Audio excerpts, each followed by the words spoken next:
there's no secret where God brought you out. Oh, the many times your joy has made me shout. You see, Pastor, there was a reason that God saved your soul. Because He knew that serving Him with all your heart would be your life's goal.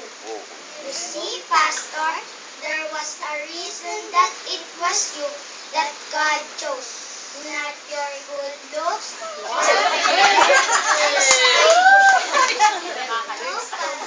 Lagot kayo sa amin daw yan. From His hand and save you, let there be no doubt. The reason God chose you is because He knew how you would turn out. The reason, Pastor, that you mean so much to me is that when I look at you, it's Jesus that I see. For in your footsteps we so gratefully trod, because we know that in following you, we are following God.